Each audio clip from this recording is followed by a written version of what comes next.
सभी को नमस्कार। कैसे हो? देखिए, आज की क्लास का टॉपिक का नाम है ज्योमेट्री, जिसको आप हिंदी में बोल सकते हो ज्यामिति। ज्योमिति एक ऐसा टॉपिक है जिस पर आपके हर कॉम्पिटिटिव एग्जाम, चाहे एसएससी हो, चाहे सीजीएल हो, चाहे रीट का एग्जाम हो, चाहे पटवारी का एग्जाम हो, सीईटी, वीडियो, हर टाइप के कॉम्पिटिटिव एग्जाम में से क्वेश्चंस पूछता है। तो अपन आज की क्लास में जो ज्योमेट्री है, ज्योमेट्री के कुछ बेसिक फंडामेंटल्स क्लियर करेंगे, फिर उस पर बेस्ड कुछ क्वेश्चंस करेंगे। और देखिए, ये टॉपिक एक ऐसा टॉपिक है कि देखने में तो आपको काफी इजी लगेगा, लेकिन आपको इसके कॉन्सेप्ट समझने हैं। अपन काफी इजीली, बिल्कुल स्लोली देखेंगे इसमें। आप इसको देखिए। साथ ही यदि जो स्टूडेंट अपने साइंस इस फैकल्टी के न करके अदर फैकल्टी के, जैसे आर्ट फैकल्टी का हो, तो वो बच्चे आप इजी वे में इसको आराम से समझिए। नहीं समझिए, कहीं यदि प्रॉब्लम आती है तो आप इसके बारे में आप कमेंट करेंगे।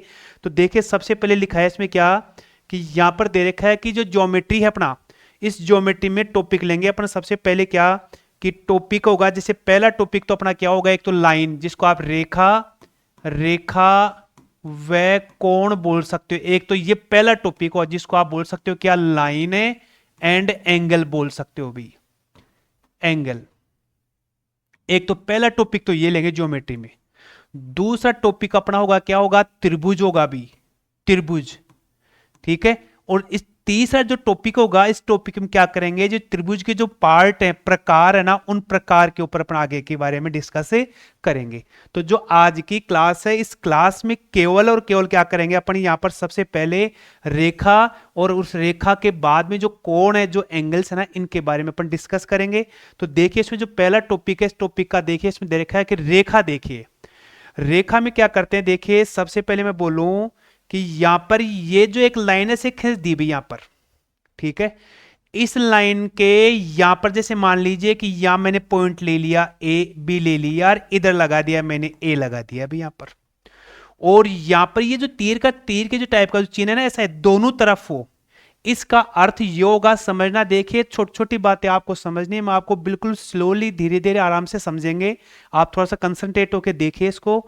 यदि ये दोनों पॉइंट है, ये दोनों पॉइंट आगे तक, अनंत तक, आगे तक बढ़ते रहें, इस रेखा की लंबाई को निश्चित नहीं हो, इस रेखा की चौड़ाई फिक्स नहीं हो। इसमें दे रखा है कि वह जिसमें लंबाई और चौड़ाई और मोटाई, यानी मोटाई मीन्स ऊंचाई बोल सकते हो आप इसको, जो न हो, इनकी न हो, रेखा दोनों तरफ अनंत तक बढ़ाई जा सके। अनंत तक का मतलब, ये जो चिन्ह दे रखा है ना ऐसा, ये चिन्ह इस बात का संकेत देता है कि यहां पर इस रेखा को आप आगे तक ऐसे बढ़ा सकते हो भी। इनकी नाप फिक्स नहीं होती, अनंत तक बढ़ाई जा सकती है। तो ऐसी जो रेखाएं होती हैं, उस ऐसी जो ऐसे जो सिंबल होगा ना, उसे अपन रेखा बोलेंगे।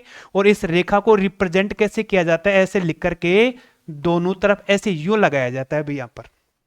तो ध्यान क्या रखना है आपको, चार ऑप्शन मल्टीपल क्वेश्चंस बोल दो, या जो ऑब्जेक्टिव क्वेश्चन है उसमें पूछे कि इसमें जो रेखा का जो सिंबल है, डिनोट कैसे करते हैं। इस जो स्ट्रेट लाइन है, सरल रेखा है ना, उसको डिनोट कैसे करेंगे। तो डिनोट करने का संकेत अपना ये हो गया। और इसमें इसका मीनिंग ये होगा कि ये रेखा आगे तक आपके ऐसे कंटिन्यूटी लगातार बढ़ती जाएगी, एंड नहीं होगी, अनंत तक चलती रहेगी। दूसरा देखिए टॉपिक इसका। अब दूसरा टॉपिक आ रहा है किरण। जैसे मैं बोलूं कि एक पॉइंट मैंने यहां फिक्स कर दिया अभी यहां पर, और ये पॉइंट फिक्स करने के बाद इस रेखा को मैं आगे तक यूं बढ़ा दूं भी। और बढ़ाने के बाद यदि मैं ऐसे तीर का चिन्ह लगा दूं ऐसे यहां पर, तो इसका अर्थ ये हुआ कि ये वाला पॉइंट तो इसका फिक्स है, निश्चित बिंदु है भी। इसको नाम लिख दूं मैं ए, या लिख दूं मैं यहां पर क्या, बी कर दूं यहां पर, बी कर दिया। तो ऐसा एक निश्चित बिंदु से लिख रेखा, इसमें किसी रेखाखंड के एक ही दिशा की ओर बढ़ाया जाए, यानी इसको मैं इसी दिशा की ओर आगे बढ़ा रहा हूं भी यहां पर ही बढ़ाया जाए, तो उसे अपन क्या बोलेंगे, किरण बोलेंगे। अंग्रेजी में बोलते हैं इसको रे बोलते हैं, किरण बोलते हैं। तो किरण का जो डिनोट करने का जो सिंबल है, संकेत है, इस संकेत में क्या लिखेंगे, ए बी लिख करके इस प्रकार से यू रिप्रेजेंट किया जाता है। ये आपको छोटी छोटी बातें समझनी है। आपको ऐसा लग रहा हो कि ये काफी इजी टॉपिक है, लेकिन इन टॉपिकों पे एग्जाम में आप खूब सारे क्वेश्चंस पूछेगा। आपको दे दिया आपको रेखा, तो रेखा को अपन रिप्रेजेंट कैसे करते हैं भाई, इस टाइप से रिप्रेजेंट करेंगे रेखा को। यदि किरण बोलता है, जिसको रे बोलते हैं, इसको इस टाइप से रिप्रेजेंट करते हैं यहां पर। तो ये आपको बातें समझनी है। आप अच्छे से इनको क्लियर करिए। देखिए नेक्स्ट टॉपिक का नेक्स्ट बिंदु लेते हैं अपने क्या इसका। नेक्स्ट लिया अपने क्या कि ये जो रेखा होती है, जो स्ट्रेट लाइन है, सरल रेखा है ना, जो सरल रेखा है, सरल रेखा की जो विशेषताएं, सरल रेखा बोल दो या रेखा बोल दो की विशेषताएं, विशेषताएं क्या क्या होती हैं भी यहां पर, विशेषताएं क्या क्या होती है वो देखते हैं भाई यहां पर। पहली विशेषता देखो क्या लिखा है कि एक रेखा के सिरे बिंदु, मतलब ये जो पॉइंट है ना यहां पर, ये तो बिंदु से दर्शा रखा है इसको, रेखा को ऐसे यहां पर ये लीजिए ए और बी, और ये आगे तक अनंत तक चलती है ये वाला। दूसरा, इस रेखा के ऊपर अनंत बिंदु, इस रेखा पे यदि मैं बोलूं, इस रेखा के ऊपर आप खूब सारे बिंदु ऐसे फिक्स कर सकते हो भी, ऐसे खूब सारे अनंत बिंदु फिक्स होते इस रेखा के ऊपर। ये दोनों तरफ ऐसे तीर का चिन्ह होगा, तो एक रेखा पर है ना खूब सारे बिंदु, खूब सारे पॉइंट फिक्स होते हैं, और इस रेखा को आगे तक बढ़ाया जा सकता है भी। यहां पर आगे देते हैं क्या, एक बिंदु से अनंत रेखाएं खींची जा सकती हैं। जैसे मैं यहां पॉइंट लिख दूं भी, ये लीजिए, इस पॉइंट से मैंने एक रेखा खींच दी, क्या ये खींच दी भी, इस पॉइंट से मैंने रेखा खींच दी भी, क्या ये रेखाएं खींच दी। तो इस पॉइंट से खूब सारी रेखाएं, अनंत रेखाएं यहां पर आप खींच सकते हो यहां पर। अगला बिंदु दिया है कि दो भिन्न भिन्न बिंदुओं से केवल एक रेखा गुजर सकती है भी यहां पर। जैसे यदि आप ऐसे बोले कि मेरे पास एक पॉइंट ये है और एक पॉइंट ये है भी, दो डिफरेंट डिफरेंट अलग अलग दो बिंदु हो गए, इन दो बिंदुओं से केवल एक रेखा ही पास हो सकती है भी। इस टाइप से यहां पर एक रेखा ही ऐसे पास हो सकती है। तो दिया क्या है बिंदु कि दो भिन्न भिन्न बिंदुओं से केवल एक रेखा गुजरती है भी। ठीक है, आगे देखो, दो भिन्न रेखाओं से एक से अधिक बिंदु उभयनिष्ठ नहीं हो सकते। मतलब जैसे बोल रहा है कि एक रेखा ये आ गई भाई, यहां पर लीजिए, ठीक है, ये लीजिए, ये रेखा जा रही है, एक ये आ गया पॉइंट, तो ये रेखा आ गई, तो ये पॉइंट है ना उभयनिष्ठ बिंदु, इनका उभयनिष्ठ बिंदु केवल और केवल एक होता है। तो ये आपको ध्यान रखनी है, छोटी छोटी बातें आपको ध्यान रखनी है। मैं आपको आराम से ईजी में अच्छे से एक्सप्लेन करूंगा, आप इनको समझिए भी। यहां पर अगला दे रखा है क्या इसमें कि जब दो या दो से अधिक रेखाएं एक ही बिंदु से गुजरती हैं। देखो इसको देखते हैं क्या, जैसे मैं बात करूं इसकी, यहां लिख दिया मैंने, क्या लिखा है कि एक पॉइंट ले लिया अभी, यहां पर ले लीजिए, जैसे लिया क्या कि ये मैंने पॉइंट ले लिया अभी, इस पॉइंट से एक रेखा यूं पास हो रही है भी, ये लीजिए, इसी पॉइंट से एक रेखा यूं पास हो रही है भी, ये लीजिए, और इसी पॉइंट से एक रेखा यूं पास हो रही है भी। तो लिखा है जब दो या दो से अधिक रेखाएं एक ही बिंदु से गुजरे तो उन रेखाओं क्या बोलते हैं, संगामी रेखाएं या कॉन्करेंट लाइन कहते हैं, संगामी रेखाएं कहते हैं। यानी इस बिंदु से अपने पास में जो ये बिंदु बन गया अपने पास में, इस बिंदु से एक या दो या दो से अधिक, या तो दो हो या दो से अधिक, दो या दो से अधिक रेखाएं यदि इस पॉइंट से पास होती है तो इन रेखाओं का नाम हो जाएगा क्या, संगामी रेखाएं बोलते हैं इन रेखाओं को। इनको बोलेंगे क्या, संगामी रेखाएं बोलेंगे, संगामी रेखाएं या कॉन्करेंट रेखाएं बोलते हैं। तो इसके लिए कम से कम है दो या दो से अधिक रेखाओं की अपने को आवश्यकता होगी। तो ये रेखाएं क्या कहलाती हैं, संगामी रेखाएं कहलाती हैं। यदि दो ही रेखा होंगी तो इस टाइप से यहां पर प्रतिच्छेद करेंगे भी यहां पर, तो ये इनका संगामी बिंदु कहलाएगा भी। यहां पर क्लियर हो गया, आगे देखते हैं, देखें यहां पर, तो आप इनको देखते रहिए। अब देखिए आ रहा है रेखाखंड। रेखाखंड का अर्थ ये होगा कि यदि आप दो बिंदु आपने ले लिए भाई, ऐसे यहां पर ये लीजिए, ये दो बिंदु ले लिए दो बिंदु, अब ये दो बिंदु ले लिए, दो बिंदु फिक्स अपने पास निश्चित बिंदु है भाई। इन दो निश्चित बिंदुओं को मिलाने वाली जो लाइन रेखा है ना, फिक्स दूरी, ये लिख रखा है दो बिंदुओं को मिलाने वाले रेखाखंड, यानी ये दो निश्चित बिंदु हैं, इन दोनों बिंदुओं को जो मिलाने वाली जो लाइन है वो लाइन क्या कहलाएगी, अपनी रेखाखंड कहलाती है। रेखाखंड की नाप निश्चित होती है, फिक्स होती है भी, यहां पर ये आपको ध्यान रखनी है। तो देखो आज में अपनी तीन बातें देखी है कि जो रेखा होती है इसको यू रिप्रेजेंट किया जाता है, किरण होती है इसको यू रिप्रेजेंट किया जाता है, और रेखाखंड को ऐसे रिप्रेजेंट करेंगे भी अपने पास यहां पर। तो यहां पर क्या, जिसकी लंबाई निश्चित हो उसे क्या बोलते हैं अपने, क्या रेखाखंड कहते हैं। और ये पॉइंट क्या होते हैं, इसके फिक्स होते हैं, निश्चित होते हैं, उसे बोलते हैं क्या, रेखाखंड या लाइन सेगमेंट बोलते हैं इसको यहां पर। चलिए देखो आगे देखते हैं इसके बाद यहां पर। अब अगला आ रहा है क्या, कोणों, कोणों की माप यानी कोण कैसे कैसे किस टाइप के होते हैं। पहला देखे क्या लिखा है, न्यून कोण। यहां पर देखे न्यून कोण। न्यून कोण का अर्थ क्या हुआ कि जैसे आप है ना, ये लाइन हो गई और यहां पर ना, जैसे मैं बोलूं क्या कि ये बोल दिया ऐसे, ये जो सीधा स्टेट है ना, ये तो मेरा 90 डिग्री का हो गया भाई, यहां पर 90 डिग्री का हो गया। इस 90 डिग्री से कम वाले जितने भी आपके कोण होंगे, इस 90 डिग्री से जितने भी कम वाले जो कोण होंगे, वो सारे क्या कहलाते हैं अपने, न्यून कोण कहलाते हैं भाई। यहां पर ये सारे, ये वाला, ये वाला, ये वाला, ये वाला, ये सारे के सारे क्या कहलाएंगे, न्यून कोण।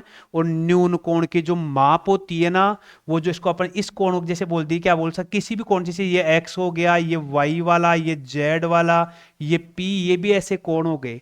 तो ये एक्स का जो मान होगा ना, इस एक्स कोण का मान, वो क्या होगा, 0 से बड़ा और 90 डिग्री से कम होगा। चाहे वाई वाला हो, ये जितने भी कोण होंगे सारे के सारे कोण क्या होंगे, 0 डिग्री से बड़े और 90 डिग्री से कम होते हैं। ये न्यून कोण को ऐसे रिप्रेजेंट किया जाता है, जिसको आप एक्यूट एंगल बोल सकते हो। दूसरा इसके बाद आता है क्या, समकोण आता है अभी। यहां पर समकोण कैसे फिक्स करते हैं, यहां पर जैसे एक लाइन मेरे पास ये हो गई भी, इस लाइन के ऊपर जैसे आपने ये लाइन ऐसे खींच दी, तो ये लंबवत जो रेखा होती है, तो ये वाला और ये वाला दोनों क्या होंगे, समकोण होंगे। दोनों की वैल्यू, दोनों का मान क्या क्या होगा, 90 डिग्री होगा भी। तो ऐसे कहलाते हैं समकोण और न्यून कोण। ये होता है न्यू, जो समकोण की जो वैल्यू होती है ना, वो 90 डिग्री के बराबर होती है भी।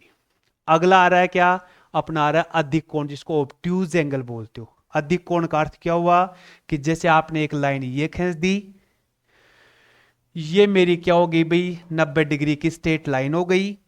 और यहां से जैसे मैं बोल दूं ऐसे क्या, कि यहां पर ये एक सीधी रेखा मेरी यहां आ गई, तो जो अधिक कोण होगा ना, वो अधिक कोण क्या हो, 180 डिग्री से तो छोटा हो इधर यहां पर। जैसे मैं यहां बोल दूं, ये लीजिए, यहां से ले लिया, ये बन गया, यहां से ले लिया, ये बन गया।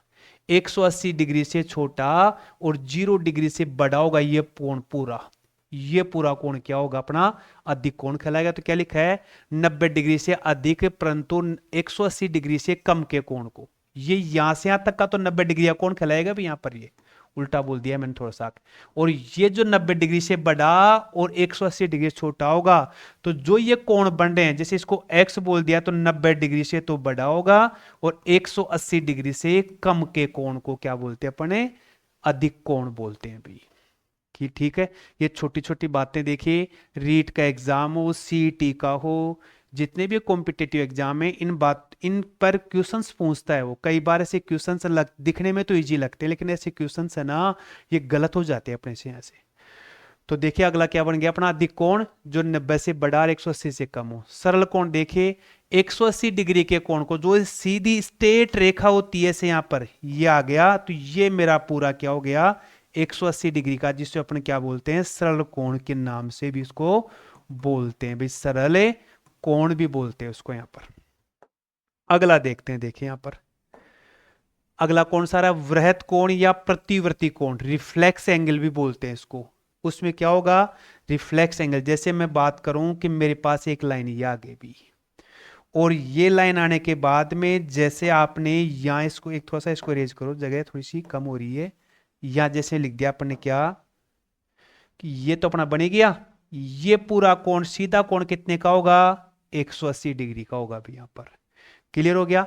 इसमें दे रखा है 180 डिग्री से अधिक और 360 से कम के कोण को, यानी इस 180 से अधिक है और यहां से 180 से अधिक, जो ये पूरा कोण यहां से यहां तक चलेगा, ये पूरा ये वाला, जैसे मैं यहां कर दूं, यहां पे कर दूं, यहां पे कर दूं ऐसे, तो 180 से बड़ा, 180 डिग्री से तो बड़ा होगा, और जो थीटा होगा थीटा से दर्शाते हैं, और 360 से जो कम एंगल का, कम डिग्री का जो कोण होगा ना, वो कोण क्या कहलाएगा अपना, उसे बोलेंगे क्या, वृहत कोण या रिफ्लेक्सिव एंगल या प्रतिवर्ती कोण बोलते हैं। 180 डिग्री से बड़े जो कोण होगा वो अपना क्या कहलाएगा, वृहत कोण कहलाएगा।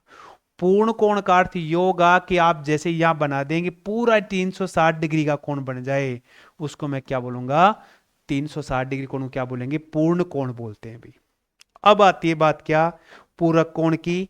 तो देखिए पूरक कोण में क्या करते हैं, पूरक कोण या अनुपूरक भी दिखे बोलते हैं इसको, यहां पर पूरक या अनुपूरक कोण। देखिए इसको, तो इसके लिए क्या करते हैं कि जैसे मैं बोलूं एक कोण आ रहा है मेरे पास 10 डिग्री का, ठीक है, और दूसरा कोण जैसे मैं ले लिया 80 डिग्री का, और यदि इन दोनों कोणों का योग 90 डिग्री होता है तो इस कोण को और इस कोण को दोनों क्या बोलते हैं, पूरक कोण बोलते हैं, अनुपूरक कोण बोलते हैं, या कॉम्प्लीमेंट्री एंगल के नाम से भी इनको बोला जाता है। अभी यहां पर इनको कॉम्प्लीमेंट्री एंगल के नाम से भी बोला जाता है। कब, जब अपने पास दो कोणों का योग 90 डिग्री के बराबर हो, उसे अनुपूरक या पूरक या कॉम्प्लीमेंट्री एंगल कहते हैं। और ये देखिए यहां पर कहता है 90 डिग्री, और पूरक कोण कहते हैं, इसे कोटि पूरक कोण भी कहा जाता है। कोटि दूसरा नाम है कोटि पूरक कोण भी कहा जाता है अभी इसको यहां पर। तो जब दो कोणों का योग 90 डिग्री हो उसे क्या बोलेंगे आप, पूरक कोण कहते हैं। ये छोटी छोटी बात परिभाषाएं हैं जो आपको ध्यान रखनी है, इनके कॉन्सेप्ट आपको क्लियर करने हैं यहां पर। आगे देखिए, अभी आगे क्या रहा, अभी देखिए अगला अपने पास में क्या रहा, एक संपूरक कोण। देखिए संपूरक, जब दो कोणों का योग 180 डिग्री हो, सप्लीमेंट्री एंगल, जब दो कोणों का योग 180 डिग्री, जैसे मैं बात करूं कि एक कोण जैसे मेरे पास 40 डिग्री का है, दूसरा कोण कितने का, फिर मेरा 140 डिग्री का, जब इन दोनों कोणों का योग है ना 180 डिग्री बन जाए, जैसे आपका एक कोण कितने का है 60 डिग्री का, तो दूसरा कोण कितने का आएगा अपने पास में 120 डिग्री का। जब दो कोणों का योग अपने पास में, सीधी सी डेफिनेशन है, समपूरक कोणों में दो कोणों का योग कितना होता है भी 180 डिग्री का होता है। चाहे आप कैसे बना दीजिए, जैसे मैं यहां बोल दूं तो यहां पर ये कोण जैसे मान लीजिए x है, ये कोण क्या बन गया y, तो x प्लस y का योग यहां कितना बनेगा 180। तो मैं इसको संपूरक बोल सकता हूं, लेकिन साथ में इसका एक दूसरा नाम और बन जाएगा। क्या नाम बनेगा वो देखते हैं कि यहां पर एक रेखा आ रही है भी, यहां पर इस रेखा के ऊपर ये दो कोण बन रहे हैं, तो इसको सरल रेखा युग्म कोण भी नाम दे सकते हो आप यहां पर। तो संपूरक कोण क्या हो गया, जब दो कोणों का योग 180 डिग्री होगा उसे क्या बोलेंगे आप, संपूरक कोण बोलेंगे या कॉम्प्लीमेंट्री एंगल बोलेंगे भी इसको।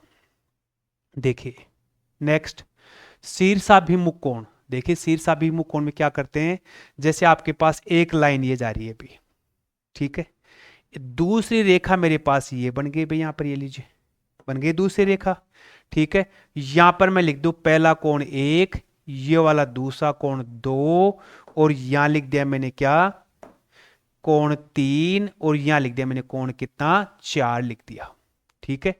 यहां पर मेरे पास एक सरल रेखा मेरे पास ये जा रही है, एक सरल रेखा ये जा रही है, ये इस बिंदु पर क्या करें, प्रतिच्छेद करें। शीर्षाभिमुख कोण, वर्टिकल अपोजिट एंगल भी बोलते हैं।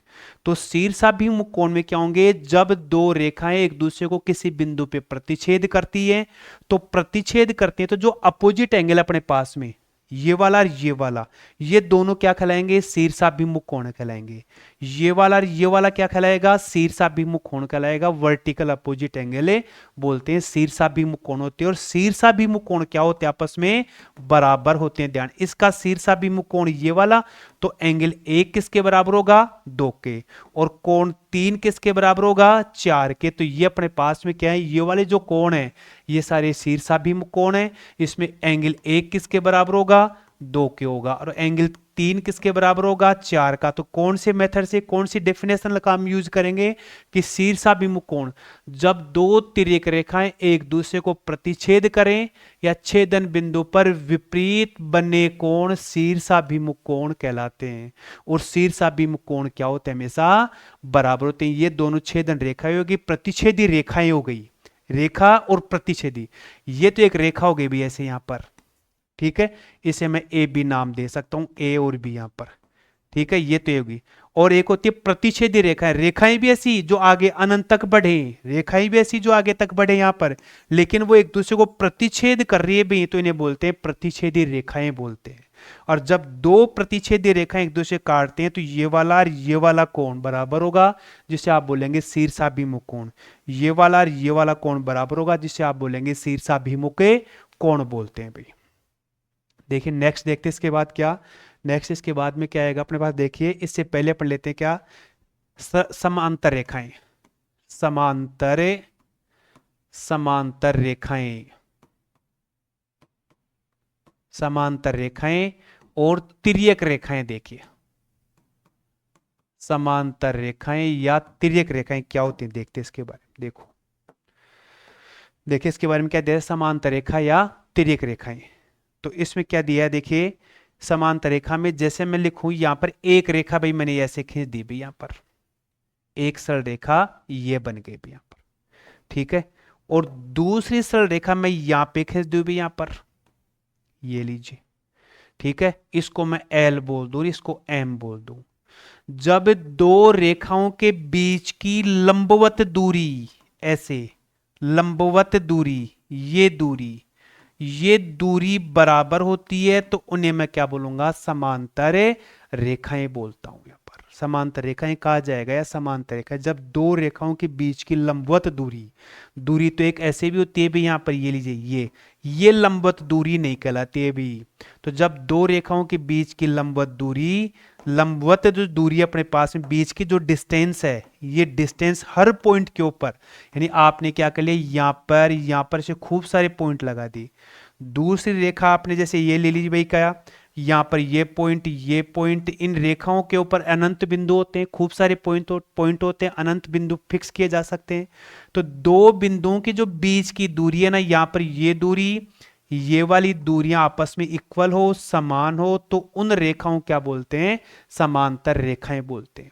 और यदि ये रेखाएं किसी एक दूसरे को किसी बिंदु पर काटती हैं, प्रतिच्छेद करती हैं, तो इनको क्या बोलेंगे आप, तिर्यक रेखाएं कहते हैं, तिर्यक रेखाएं बोलते हैं भाई आप इनको यहां पर। और यदि इनकी दूरी बराबर है तो उन्हें क्या बोलेंगे, समांतर रेखाएं बोलेंगे। अब जब समांतर रेखाओं का कॉन्सेप्ट आपको अच्छे से क्लियर हो गया, तो अब आप आगे क्या देख सकते, एकांतर कोण वगैरह इनके बारे में अच्छे से देख सकते हैं भाई। देखिए एकांतर कोण, तो एकांतर कोण में क्या होगा कि एक रेखा आपके पास ये है भी, यहां पर ये लीजिए, ठीक है, मैं इसको L1 बोल देता हूं। दूसरी रेखा मेरे पास ये क्या आ गई, इसको मैंने बोल दिया L2 बोल दिया भी, यहां पर L2 हो गई अपने यहां पर, ठीक है। अब यदि मैं इसको यूं कोई एक तीसरी रेखा MN बोल दूं भाई, यहां पर M और यहां पर बोल दिया N, यहां पर ये रेखा एक दूसरे को प्रतिच्छेद कर रही है, तो ये रेखा तो क्या कहलाएगी भी, इसको तो बोलेंगे तिर्यक रेखा, और इन दोनों को क्या बोलेंगे आप, समांतर रेखाएं बोलते हैं भी, समांतर रेखाएं बोलते हैं इन रेखाओं को, समांतर रेखाएं। तो जब दो समांतर रेखाओं को कोई तिर्यक रेखा काटती है और विपरीत बनने वाले अंतःकोण, विपरीत बनने वाले मतलब जैसे मैं यहां कोण 1 लिखूं या 2 लिख दिया, ठीक है, या जैसे मैं लिख दूं कोण 3 लिख दिया या कोण लिख दिया 4, बन गया भी, ठीक है। तो इसमें बाद लिखा है क्या, विपरीत बनने वाले कोण, ये वाला कोण और ये वाला कोण, यहां पर ये कहलाएंगे विपरीत, अंदर बनने वाले, और विपरीत अलग अलग दिशा में, ये वाला इसके बराबर, यानी कोण 1 किसके बराबर है, 4 के बराबर, और कोण 2 किसके बराबर होगा, कोण 3 के बराबर। तो ऐसे कोण क्या कहलाते हैं, एकांतर कोण कहलाते हैं। दूसरा देखिए इसमें ये जो ये शेप बन रही है, ये पूरी की पूरी शेप क्या बन रही है, जेड के आकार की बनती है भी, देखिए इसमें, तो ये अपने पास ये जेड बन गया। तो जब भी जेड की शेप बनती है, वो शेप में क्या होंगे, एकांतर कोण कहलाएंगे, एकांतर कोण बनते हैं। तो ये वाला कोण इसके बराबर होगा और ये वाला कोण इसके बराबर होगा। क्लियर हो गया। ऐसे अपने पास क्या आ रहा है अभी, ये रेखा फोन कर लेना घर पर है ना, तो ये जैसे लाइन जा रही है, ये लाइन जा रही है भाई, ये क्या होगा, इसकी तिर्यक रेखा, तो ये दोनों क्या होंगे, एकांतर कोण होंगे। एकांतर कोण क्या होते हैं, आपस में बराबर होते हैं भाई यहां पर। क्लियर हो गया। तो एकांतर कोण की डेफिनेशन आपको समझ में आ गई होगी। देखिए ये टॉपिक दिखने में तो इजी है, लेकिन क्या होता है कई बार एग्जाम में इनका कॉन्सेप्ट यदि आपको अच्छे से क्लियर नहीं है, आपको ध्यान नहीं है, तो क्वेश्चन है ना आपके हाथ से निकल जाते हैं, गलत हो जाते हैं भाई। तो आप इनको देखिए, समझिए और आगे इनकी और प्रैक्टिस करते हैं। देखिए अपन अगला क्वेश्चन देखिए इसका, आगे लिखा है संगत कोण। संगत कोण की देखिए डेफिनेशन में क्या लिखेंगे कि आपके पास ना एक एक रेखा तो ये है अभी L1 रेखा, दूसरी रेखा जैसे मैं ये खींच दूं, ये मेरी रेखा बन गई क्या, L2 बन गई भी, यहां पर ये लीजिए बन गई। अब इन दो समांतर रेखाओं को कोई तिर्यक रेखा प्रतिच्छेद कर रही है भी, ऐसे यहां पर ये लीजिए, इसको मैं बोल दूं M और इसको बोल दूं मैं क्या, N बोल दूं भी, यहां पर ये लीजिए तिर्यक रेखा प्रतिच्छेद कर रही है भी, तिर्यक रेखा प्रतिच्छेद करती है। तो इन रेखाओं के एक ही ओर, जैसे ये वाला कोण एक है, ये वाला कोण दो, इस कोण को जैसे मैं लिख दूं यहां पर क्या, यहां लिख दूं 4 और यहां लिख दूं मैं 4, यहां पे लीजिए, ठीक है। और यहां पर मैं लिख दूं कितना, एंगल 5, यहां लिख दूं मैं एंगल कितना 6 लिख दिया भाई यहां पर, ठीक है। और यहां लिख दूं कितना, एंगल 8, 6 हो गया 7, तो ये हो गया मेरा कितना 8 बन गया भाई यहां पर, ये लीजिए। अब देखिए इसमें जो संगत कोण क्या होते हैं, संगत कोण में क्या लिखा है, जब दो रेखाएं समान, जब दो समांतर रेखाएं और इनको कोई तिर्यक रेखा, एक तिर्यक रेखा यूं काट रही है भाई यहां पर, तो एक ही ओर, यानी इनके एक ही ओर, जैसे ये वाला और ये वाला एक ही ओर, स्थिति भी दोनों की सेम है, तो ऐसे कोण यानी कोण 1 और कोण 2, ये वाला, ठीक है। कोण 3, ये कोण ये 4 है क्या, इसको आप क्या ले सकते हैं 5, इसको 9 दे दीजिए, चलो यहां पर 9 लिख दो भाई। तो कोण 4 किसके बराबर, 9 पर, तो ये दोनों कोण, ये वाला कोण, ये वाला कोण, इसको क्या बोल देंगे अपने, संगत कोण बोलते हैं, कोरस्पॉन्डिंग एंगल भी कहा जाता है इनको। यहां पर लिखा है एक ही ओर और एक ही स्थिति में बनने वाले कोण संगत कोण कहलाते हैं भी, यहां पर क्लियर हो गया। तो ऐसे मैं लिखूं कोण 5 किसके बराबर होगा, कोण 6 के बराबर होगा भी यहां पर, ठीक है। और कोण 7 किसके बराबर होगा, कोण 8 के बराबर होगा। तो ये वाले जो कोण है, इन कोणों को बोलते हैं संगत कोण कहते हैं। और संगत कोण बराबर होने के लिए क्या होना चाहिए, वो दोनों रेखाएं समांतर होंगी, उसी केस में संगत कोण बनेंगे, अन्यथा संगत कोण कभी भी परिभाषित नहीं होंगे, ये आपको ध्यान रखना है अभी।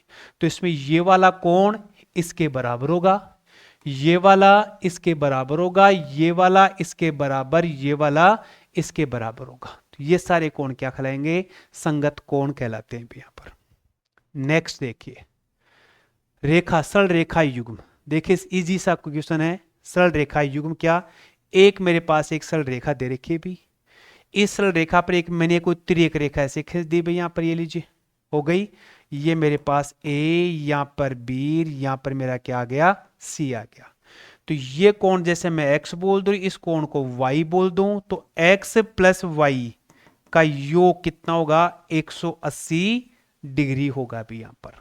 तो इसमें क्या लिखा है, जब दो आसन कोणों का योग 180 डिग्री हो, वे कोण क्या कहलाते हैं, सरल रेखा युग्म कोण कहलाते हैं भी। तो जैसे ए बी डी ये वाला कोण, दूसरा डी बी सी, जैसे लिख रहेगा डी, लिख दिया ऐसे डी बी सी, कई बच्चों को ध्यान नहीं है, जो बीच में वैल्यू लिखी जाती है ना वो कौन कहलाता है, तो कौन से वाला, ये वाला भी यहां पर, ये ध्यान रखना है डीबीसी। तो ये दोनों कोण क्या होंगे, इनको बोलते हैं क्या, सरल रेखा युग्म कोण बोलते हैं। और सरल रेखा युग्म कोणों का योग कितना होता है, 180 डिग्री होता है। एक होता है समपूरक कोण, समय पूरक कोण, यहां पर समपूरक कोण, समपूरक कोण में भी क्या होता है, दो कोणों का योग क्या होता है, 180 डिग्री होता है, लेकिन उसमें सरल रेखा होना, सरल रेखा अपने पास होती है ना यहां पर। ये जैसे मैं लिख दूं कोण, ये लिख दिया कितना, एक कोण लिख दिया कितना, ये वाला, एक दूसरा कोण ले लिया भाई, जैसे दूसरा ले लिया क्या पढ़ने, एक ऐसा दे दिया भाई यहां पर, ये कैसे यू बना दो भाई यहां पर। तो इन दोनों कोणों का योग दिए 180 डिग्री बन गया, तो मैं इनको संपूरक बोल सकता हूं। लेकिन सरल रेखा में क्या होगा, यहां पर एक रेखा का होना जरूरी है भी। तो सरल रेखा युग्म में एक सरल रेखा मिलेगी, लेकिन संपूरक कोण में दो अलग अलग, दो डिफरेंट डिफरेंट कोणों का योग 180 डिग्री हो गया, तो उसे मैं क्या बोलूंगा, संपूरक कोण कहूंगा उसको यहां पर, ठीक है। चलिए दे नेक्स्ट, एक तिर्यक रेखा दो रेखाओं को इस प्रकार प्रतिच्छेद करे कि तिर्यक रेखा के एक ही और अंतः कोणों का युग्म 90 डिग्री 180 डिग्री। सुनिए देखिए, अपने पास दो रेखाएं जा रही है वैसे यहां पर, ये लीजिए, ठीक है। अब अपने को ये मालूम नहीं है कि दोनों रेखाएं समांतर हैं क्या, नहीं है। और इसमें यहां पर ये जो रेखा आ रही है मेरे पास में, ये रेखा आ गई रेखा। अब यदि ये जो कोण, जैसे मैं एक यहां लिख दूं और यहां दो लगा दूं, ठीक है, तो ये दो रेखाएं, ये क्या हो गई मेरी तिर्यक रेखा, इसको बोलेंगे तिर्यक रेखा भी, यहां पर तिर्यक रेखा बोलेंगे। क्लियर हो गया। तिर्यक रेखा में यदि इन दोनों कोणों का योग 180 डिग्री हो गया, यदि इन दोनों कोणों का योग 180 डिग्री हो गया, तो रेखा L1 और L2 दोनों क्या होंगी, समांतर। देखिए समझिए, रेखाएं जो समांतर होती है ना, तो इसमें समांतर का ऐसा संकेत आता है, जैसे मैं ए बी और डी सी कोई भी नाम दे देता हूं यहां पर। जैसे सी में देखो, ये L1 और L2 दोनों समांतर ना, तो ऐसे दो जो इसे होरिजेंटल, ऐसे ऊर्ध्वाधर, हॉरिजॉन्टल ना बोल के ऊर्ध्वाधर बोलेंगे, ऐसे संकेत आता है, जिसका अर्थ होता है समांतर रेखाएं होती है। तो यहां पर यदि इन दोनों कोणों का योग 180 डिग्री बनता है, यदि इन दोनों कोणों का योग 180 डिग्री बन गया, तो ये दोनों रेखाएं क्या होंगी, आपकी समांतर होंगी। अंतः कोण यदि संपूरक होंगे, तो दोनों रेखाएं परस्पर क्या होंगी, समांतर होंगी। तो यहां पर यदि कोण एक और इस कोण दो का योग मेरे पास 180 डिग्री है, तो ए बी और सी डी दोनों क्या कहलाएंगी, समांतर रेखाएं कहलाती हैं भी। क्लियर हो गया। चलिए देखिए आगे, नेक्स्ट देखते हैं। इसके बाद इसका उल्टा पूछा है क्या, कि यदि एक तिर्यक रेखा दो समांतर रेखाओं को प्रतिच्छेद करे, तो तिर्यक रेखा के एक ही और अंतः कोणों का युग्म संपूरक होगा।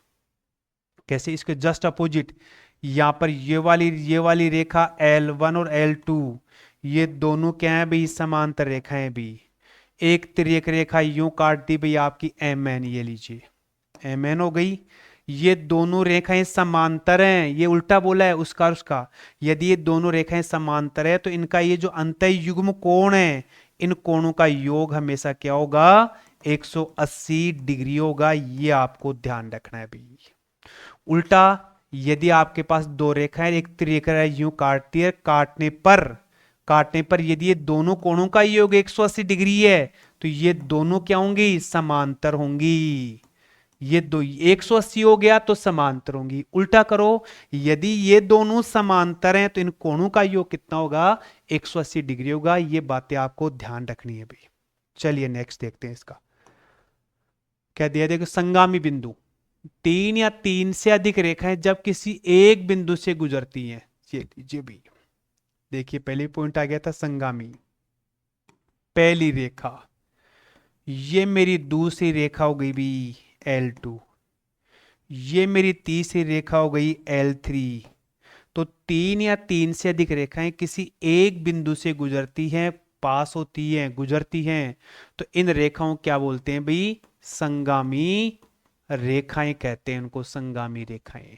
और जहां ये जो बिंदु होगा, उस बिंदु का नाम क्या होगा, उसे बोलेंगे क्या, संगामी बिंदु, संगामी बिंदु बोलेंगे भाई इसको यहां पर। क्लियर हो गया। चलो देखो नेक्स्ट आगे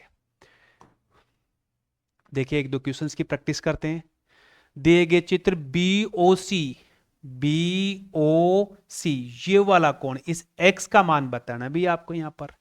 तो देखिए, ये तो मेरी सरल रेखा हो गई, एक लाइन यू जा रही है, एक लाइन यू जा रही है, तो इन सभी कोणों का योग ना कितना होगा, 180 डिग्री। क्यों, एक ही रेखा पर सरल रेखा युग्म पर बनने वाले सभी कोणों का योग 180 डिग्री है। तो अपने को इस कोण का मान बताना है भी, तो लिखेंगे 36 प्लस 85 प्लस x बराबर कितना, 180 डिग्री।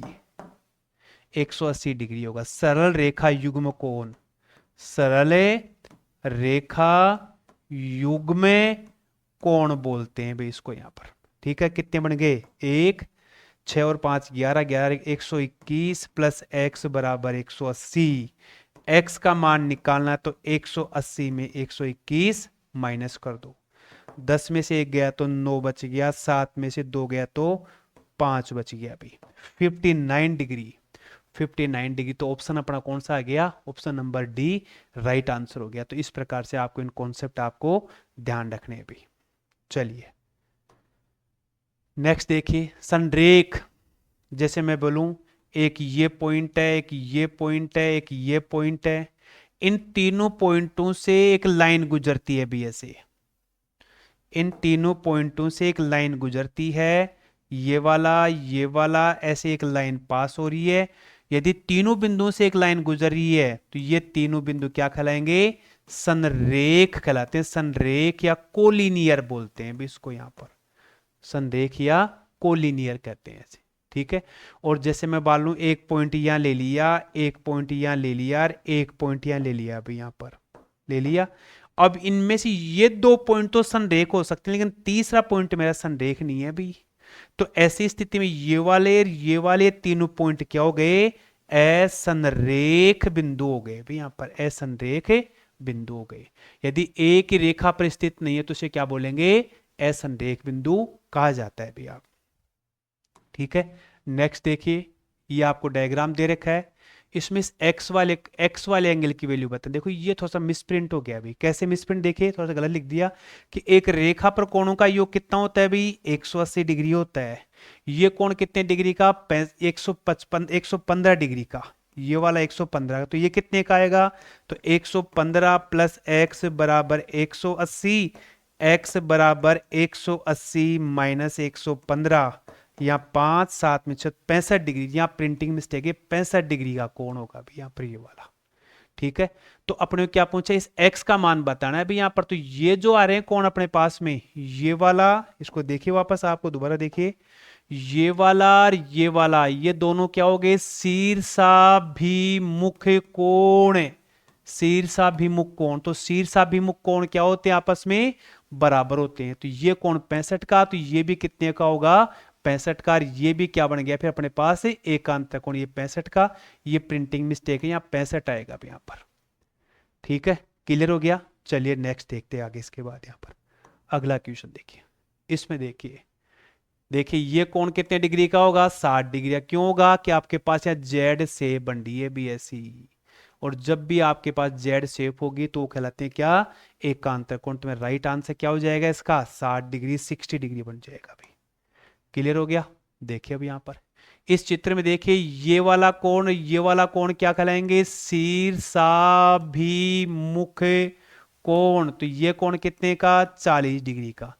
ये वाला कोण क्या हो गए? एकांतर कोण होंगे। x बराबर y, इसे क्या बोलेंगे आप? एकांतर कोण कहेंगे भाई। यहां पर ये लीजिए, समझ में आ गया। तो अपने पास वैल्यू क्या क्या आ गई? 40 और 40, ये मेरा क्या होगा? इसका राइट आंसर होगा भाई यहां पर।